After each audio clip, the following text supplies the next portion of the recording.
السلام عليكم ورحمة الله وبركاته. يا أردفتوتا جابو ميديا ورّي channel kana fara watatan subscribe share like gochuu hin dagatina. Akkuma reefi waadaa isiniin galee waa'ee UN Saudi Arabia irratti jechuudha. Namoonni hedduun akkamitti guutan naan jedhanii osoo nama tokko lama tahee keessallee nima guutaa fi namni natti baay'atee jennaan karaa kanaan godheefi jechuudha. Karaa viidiyootiin salphatti jechuudha. Namni hundi bakka takkatti irra ilaalee sirreeffachuu danda'a waan ta'eef karaa kana wayya jedhee karaa kana isin hojjechaa jira. YouTube keessa gadi seentanii laaltanii irraa guuttattanii jechuudha. Akkaataa akkamitti akka guuttatan isin barsiisa. Okay, na hordofaa haga barnoota kiyya dhumaatti jalqaba irratti emailii qabaachuu qabdanii jalqaba irratti emailii fi passwordii jechuudha. Emailii fi passwordii yoo hin qabaatin viidiyoo amma dura hojjedhee jira. Na jala gaddeemtanii argachuu dandeettan akkaataa emailii itti banatan emailii fi passwordii jechuudha. Akkaataa itti banatan hojjedhee jira. YouTube kiyya jala gaddeemtanii hojjettanii argattanii warri emailii qabdan ammoo kallattimaan guuttanii jechuudha. Warri emailii fi passwordii Facebook yookaan YouTubers bas walumaa galatti emailii yoo qabaattan jechuudha. Emailiin kamiinuu hin ta'a jechuudha. Emailii yoo hin qabaatin immoo akkaataa itti banatanis nu barsiisi yoo irra deebi'ettan isin barsiisa jechuudha deebi'ee. Okay.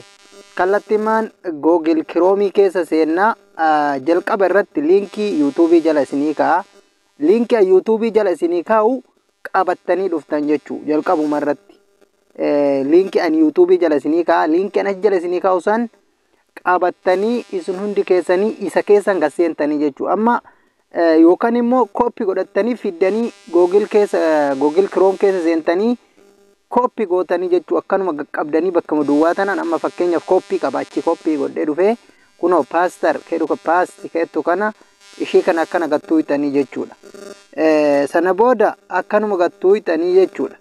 Kunoo haala kanaan isin dhufa maal jedha jalqaba irratti UNHCR Kingdom of Saudi Arabia help for refugees and asylum seekers jedha. Maal jechuudha ka amma asiin jechuudha seentanii kallattimaan guuttachuu dandeettanii gadi tuuytanii jechuudha. Okay. Isuma gadi tuuytan yoo isin tuuytan welcome isiniin jedha laal welcome baga nagaan dhuftan jedha.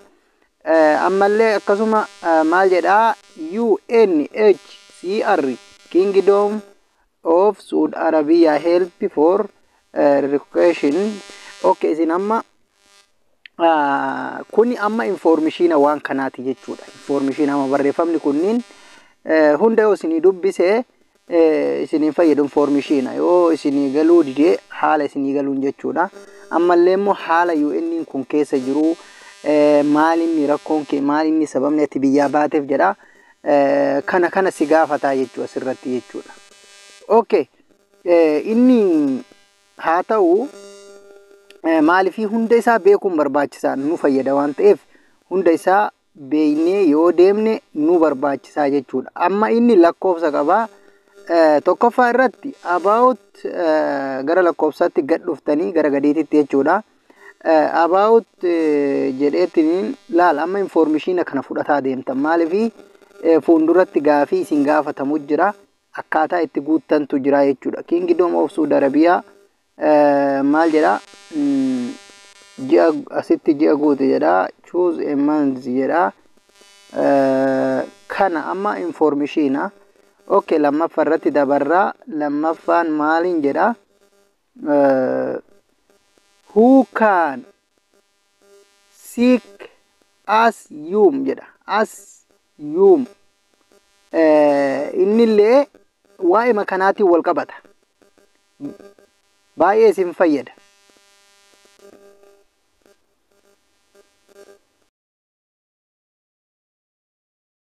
Okay, maal isinitti fakkaate laal amma lakkoofsi isaanii kana laal lakkoofsi isaanii kunoo kana tartiiban laala lakkoofsi isaanii kanniini jechuudha. Lakkoofsa sadii lakkoofsa garagaraati. Lakkoofsa duwwaa koodillee qaba. Haala namaa galutti asirratti qobsiisanii jechuudha. Okay. Asumaan innis akkasii jechuudha. Amma gara itti aanutti deemna. Okay, difama. Okay. Okay, isa shanaffarra jirra jechuudha. Shanaffarra jirra. Shanaffaan haala kanaan kunis lakkoofsi amma gurbaan yeroo baay'ee maxxansu sun lakkoofsa dhuma 42 kana. Maal guutta jalqaba irratti ilaal maal guutta amma kiyya waan guuteef akkana naa fide. Keessan immoo bakka duwwaa isinii fida. Bakka duwwaa isinii fida. Address jedha awwala irratti first name jedha. Jalqaba irratti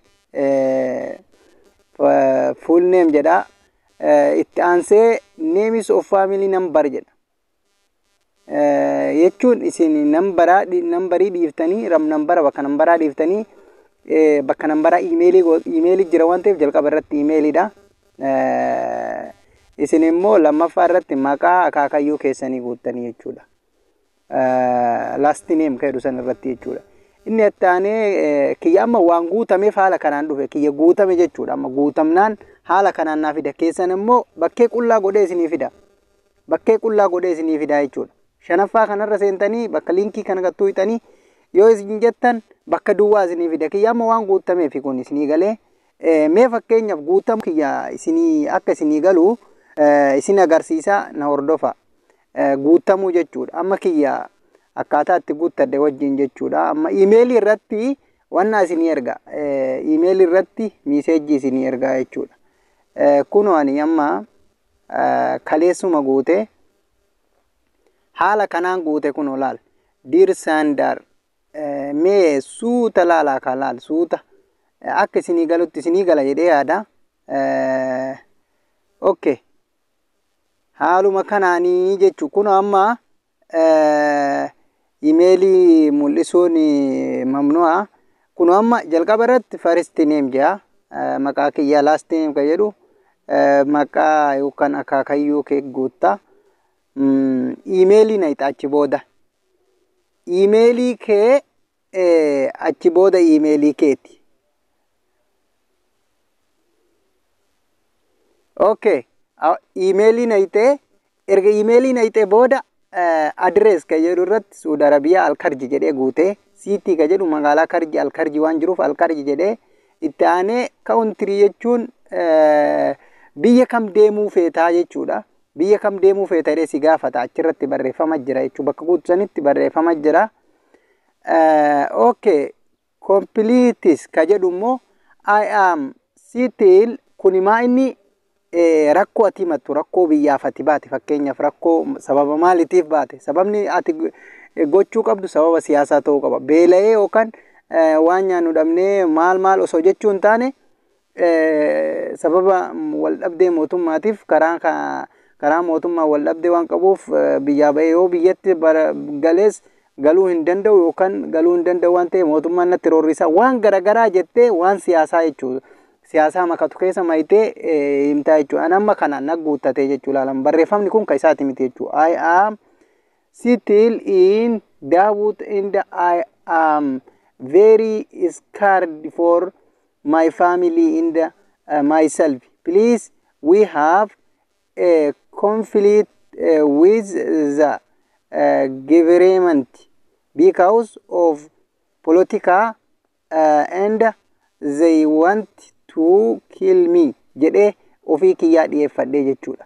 Ofii kiyyaa dhiyeeffadhee jechuu gaafii kana. Gaafiin kuni isin martuu kaaka dhuunfaa keessanii hin beeytan jedhee yaada. Inna haala kanaan guuttanii jechuudha. Nama kiyya kun waan guuttameef bakka kana isin fida malee silaayyuu bakka kana isin hin fiduu jechuudha. Amma laal bakka full name jedhu kanatti achi kiyya bakka amma kiyya argitan sanitti ni argitan jedhee yaada.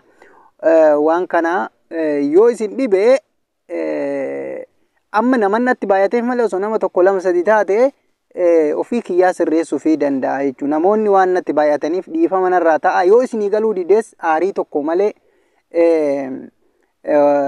wanti tokko malee jechuudha. Osoo hin aariin aaruun qabdan maaliif waan hojjetan kamirrattuu namni hojjetu tokko dogongoruun mala. Nama dogongoru san sirreessuu qabdan malee loluun yookaan waa jechuun hin qabdanii. Innaa maaliif isin fayyadaa jechuudha. Tarii waan isin fayyadu ta'uu danda'a jechuudha. Kana waan ta'eef yoo isin dhibe koottati amala bareedaadhaan nagaafadhaa tokko tokkoon nagaafadha. Yoo asirratti kanaan isinii galuu dide jechuudha. Garuu inni caala waan ani isiniin jedhu liinkii as jala isinii kaaya. Yuutuubii kiyya jala isinii kaaya. Bakka koomantii san jala gasseentanii liinkii achi jalaa koomantii jala argattan jechuudha. Liinkii waan kanaa jechuudha. Amma liinkii malee argachuu hin dandeettan. Itti yoo barreessitan nama hedduu galuu hin danda'u. Bakka biraa isinii baasuu danda'an dogongortan waan ta'eef laazim liinkii ta'uu qaba. Liinkii yuutuubii koomantii kiyya jala baafadhaa isiniin jedha. Inni biraa maal isiniin jedha? Waan isin dhibe ka koottatti wal gaafanna nagaafadhaa wal bira jirraa isiniin jedha. Akkasuma laal steeppii isaa isinii yoo laaltan isinii gala dubbisaa deemtanii yoo dubbisa isin beekin kun waan isin dubbisuu miti warra lakkoofsarra jiru kana nu lakkoofsa qaba tokkorraa haga torbaa qaba kanniin yoo gattuttuutan yoo isiniyyuu galuu dide jechuudha. Kanniinuu yoo gattuttuutan bakkee isinii baasa inni laasti neem ka jedhu isinii baasa faristi neem ka jedhu isinii baasa. Adrees ka jedhu isinii baasa siitii kaawuntirii ka jedhu isinii baasa hunda isaa isin immoo asumarraa fuutanii kanniin keessa lakkoofsa yoo fakkeenyaaf tokkoffaa keessa waraabdan lammaffaa keessa yoo beekuu baattan jechuudha. Garuu inni jawwaalli keessan akka itti baasutti jawwaala keessa jawwaalli garagara ta'uu danda'a. Kiyya gara dhumaa kanarratti baase bakka kamittuun baasa lammaffaa sadaffaa irratti illee ka baasu jira irratti baasa galatoomaa isiniin jedha. Haga viidiyoo biraatiin deebi'u galatooma waan kana hanga isa dhumaatti viidiyoo isaa kana hordofee haga beellama isaatitti inshallah wajjin jirra galatooma isiniin jedha.